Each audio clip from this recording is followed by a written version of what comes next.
तव्हांखे अपडेट कंदालू। अहम ख़बर है रानीपुर में एक हफ़्तो अॻु अगवा थियल नींगर आदेश कुमार की बाज़ियाबी जा इतला मिलिया आहिनि। गुज़िर रात पुलिस हथियारबंदनि सां मुज़ाहिमत करे नींगर आदेश के बाज़ियाब करायो वियो आहे। ब्रेकिंग न्यूज़ है, हम असां शेयर कयूं पिया। ज़रियनि जो चवणु आहे त SSP खैरपुर नींगर की बाज़ियाबी बाबति जल्द अहम प्रेस कॉन्फ्रेंस कंदो। अव्हांखे आगाही ॾियूं पिया। रानीपुर में ब्रेकिंग न्यूज़ है, एक हफ़्तो अॻु अगवा थियल नींगर आदेश कुमार की बाज़ियाबी जा इतला मिलिया आहिनि। हथियारबंदनि सां मुज़ाहिमत करे नींगर आदेश के बाज़ियाब करायो वियो आहे।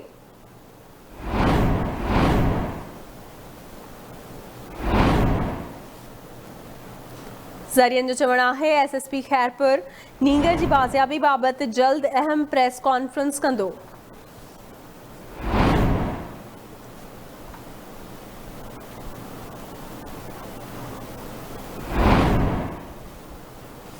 एक दफ़ा ॿीहर अव्हांखे अपडेट कंदालू। रानीपुर में एक हफ़्तो अॻु अगवा थियल नींगर आदेश कुमार की बाज़ियाबी जा इतला मिलिया आहिनि।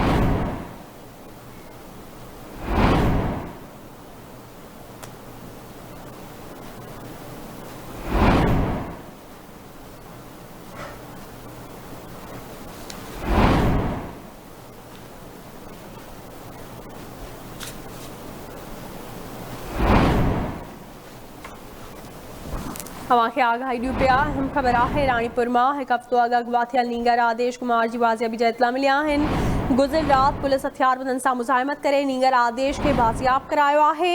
ज़रियनि जो चवणु आहे त SSP खैरपुर नींगर की बाज़ियाबी बाबति जल्द अहम प्रेस कॉन्फ्रेंस कंदो। तफ़सील मालूम कंदासीं अकबर शहानी खां। जी अकबर, अपडेट कजो, कहिड़ा तफ़सील आहिनि? जी असां नाज़रीन खे ॿुधाईंदा हलूं त रानीपुर में शहबाज कॉलोनी में एक हफ़्तो अॻु अगवा थियल हिंदू बिरादरी जो मौसूम नींगर आदेश जेको हथियारबंदनि हथां अगवा थी वियो हुयो। ॿुधाए पियो वञे, ज़रियनि वटां मालूम थियो आहे त SSP खैरपुर मलक ज़फ़र इक़बाल ऐं उनजे टीम हिकिड़े ॻोठ ते कड़ो हणी ऐं उन मां नींगर खे हथियारबंदनि सां मज़ामत खां पोइ जेको आहे बाज़ाब कराए वरितो आहे ऐं उनखे नामालूम हंधि जेको आहे मुंतक़िल कयो आहे।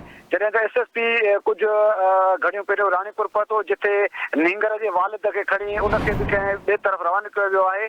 ऐं इतला इहा आहे त कुझु घंटनि खां पोइ SSP प्रेस कॉन्फ्रेंस करे नींगर जे बाज़ाबी तौर बाज़ाब्ता तौर ऐलान कंदो। अव्हांखे ॿुधाईंदो इन मुतलिक़ जिस्कम तरफ़ां मुख़्तलिफ़ सियासी समाजी तरफ़ां एहतिजाज तहरीक तेज़ कई वई ऐं PPMP अहमद रज़ा शाह जिलानी पारां पहिरियों IG सिंध ऐं DIG खां नोटिस वठण मुतालबो कयो, जिन ते गॾियल कोशिश सां हिन वक़्तु नींगर जे बाज़ाब थियण जा इतला आहिनि ऐं बाज़ाब्ता तौर प्रेस कॉन्फ्रेंस SSP ऐलान कंदो। जी महिरबानी अव्हांजी अकबर, अपडेट करण लाइ।